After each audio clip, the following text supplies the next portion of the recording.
আজকে আমরা আমাদের প্রবাসে এই মধ্যপ্রাচ্যের যুদ্ধে ইরাকে আমাদের যে ভাই ইন্তেকাল করেছেন তার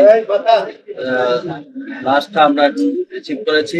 মাননীয় প্রধানমন্ত্রী জনাব তারেক রহমানের নির্দেশে আমরা এখানে আসছি। আমরা এই যুদ্ধকালীন সময়ে সব সময় প্রবাসীদের পাশে ছিলাম, আমরা প্রবাসীদের পাশে আছি এবং ভবিষ্যতে ইনশাআল্লাহ সবসময় আমরা তাদের পাশে থাকবো। এবং এই যে মৃতদেহ যে পরিবার, এই পরিবারের আর্থিক সহযোগিতা সহ তাদের এই কোম্পানির যে পরিস্থিতিটা আমরা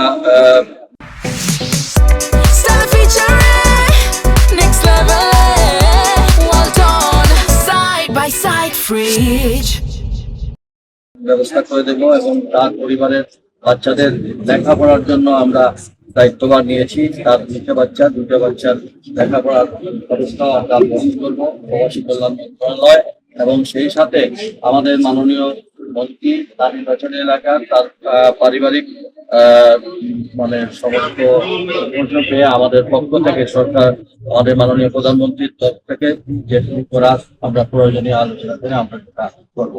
এখন আমি জনাব আহমদ আজম খান সাহেবকে তার এই যে আনুষঙ্গিক কাজ করার জন্য আর্থিক সহযোগিতা দুইজনকে দিলাম। যে একজন নর্মাল ডেথ আসছে, ওনার পাশেও আমরা আছি, প্রবাসী হিসাবে ওনাকেও আমরা একই জায়গায় বাড়ি আমরা দুটি মাননীয় মন্ত্রীর কাছে হস্তান্তর করলাম।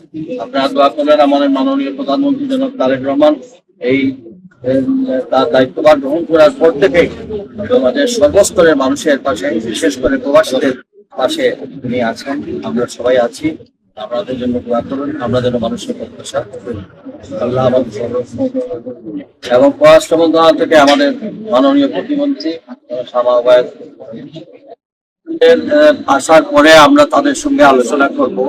অনেক সময় আবার তারা ফিরে যেতে চাইবে, তারা ওই জায়গায় যাওয়ার জন্য আমাদের পক্ষ থেকে পররাষ্ট্র মন্ত্রণালয়ের মাধ্যমে যা যা করার আমরা যেভাবে আমরা ভিসা যাদের শেষ হয়ে গেছিল ভিসার ব্যবস্থা করেছি, ঠিক তারা যদি আবার ফিরে যেতে চায় সেই ব্যাপারে আমাদের পক্ষ থেকে সমাজ আসতে পারে। আমাদের প্রবাসী কল্যাণ মন্ত্রণালয় যতটুকু সমর্থন